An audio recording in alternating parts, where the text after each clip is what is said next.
अन्न, सौभाग्य आणि संपत्तीची देवी म्हणून माता अन्नपूर्णेची पूजा केली जाते। यामुळेच अनेक जणांच्या घरी माता अन्नपूर्णेची मूर्ती किंवा त्यांचं चित्र ठेवतात। देवी अन्नपूर्णेला धान्य अर्पण करून पूजा करतात। मात्र देवीला वाहिलेले तांदूळ किंवा धान्याचं नंतर काय करावं हाच प्रश्न सर्वांना पडतो।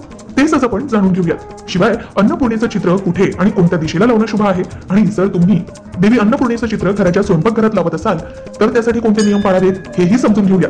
पण त्याआधी आमच्या चॅनलला सबस्क्राईब करा, बेल आयकॉनला क्लिक करा। देवी अन्नपूर्णा म्हणजे अन्नधान्यात वास्तव्य करणारी देवी।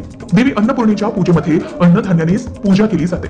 अनेक घरांमध्ये देवी अन्नपूर्णेची मूर्ती धान्यात म्हणजे गहू किंवा तांदळात ठेवतात। ज्यांच्याकडे देवी अन्नपूर्णेची मूर्ती किंवा चित्र नसेल असे अनेक जण धान्य ठेवून सुद्धा पूजा करतात। देवी अन्नपूर्णा मातेच्या पूजेमध्ये अन्नधान्याची पूजा करत असताना नवीन धान्य पूजेमध्ये वापरले जाते। काही जण देवी अन्नपूर्णेला धान्य अर्पण करतात, तर काही जण देवी अन्नपूर्णेवर धान्याचा वर्षाव करत देवीच्या चरणापासून तर डोक्यापर्यंत धान्य वाहतात। याचबरोबर तुम्ही सुद्धा देवी अन्नपूर्णेची मूर्ती धान्यात म्हणजेच गहू किंवा तांदळात ठेवत असाल तर हे धान्य आठवड्यातून 2दा नक्की बदलत राहावं। देवी अन्नपूर्णेची मूर्ती तांदळात ठेवली असेल तर मंगळवारी आणि शुक्रवारी या 2 दिवशी हे तांदूळ बदलून घ्यावे। याचबरोबर माता अन्नपूर्णेच्या मूर्तीची किंवा माता अन्नपूर्णेच्या चित्राची तुम्ही स्थापना करणार असाल तर हे चित्र कुठे लावावं, कोणत्या दिशेला लावणं शुभ आहे, आणि जर तुम्ही हे आपल्या स्वयंपाकघरात लावू इच्छित असाल तर कोणते नियम पाळले पाहिजेत हेही तितकंच महत्त्वाचं आहे। आई अन्नपूर्णेचा फोटो स्वयंपाकघरात आगीच्या दिशेला म्हणजेच आग्नेय दिशेला लावणं उत्तम मानलं गेलंय।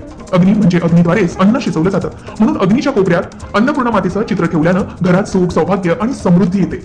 शिवाय वास्तुशास्त्रानुसार माता अन्नपूर्णेच्या चित्रासाठी सर्वात शुभ दिशा म्हणजे पूर्व दक्षिण म्हणजेच आग्नेय कोपऱ्याचा मध्य भाग आहे।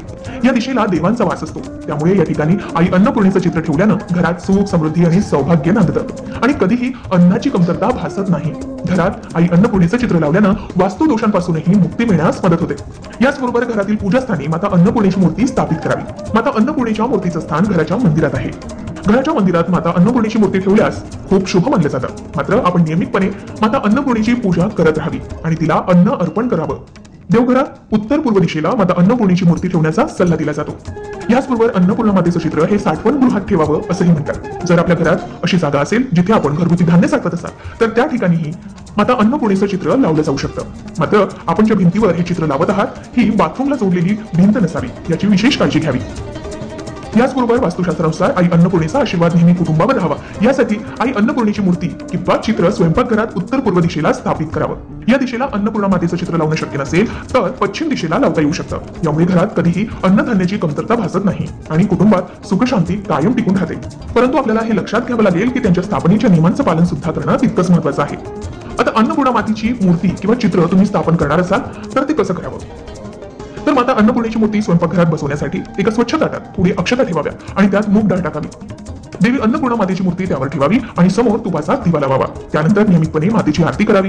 मूर्ती स्वयंपाकघरात स्थापन केल्यानंतर दररोज त्याला अन्न अर्पण करणं महत्त्वाचं आहे, जेणेकरून घरात धान्याचा साठा कायम भरलेला राहील।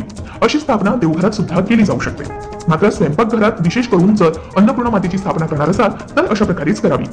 याचबरोबर स्वयंपाकघरात माता अन्नपूर्णेचं चित्र किंवा मूर्ती लावणार असाल तर त्यासाठी काही गोष्टीही नेहमी लक्षात ठेवाव्या। जर आपल्या स्वयंपाकघरात माता अन्नपूर्णेचं चित्र असेल किंवा मूर्ती ठेवणार असाल तर स्नान केल्याशिवाय या ठिकाणी कधीही प्रवेश करू नये। अशा स्वयंपाकघरात चुकूनही मांसाहार करू नये आणि शक्य असल्यास कांदा लसूण शिवाय अन्न शिजवण्याचा प्रयत्न करावा।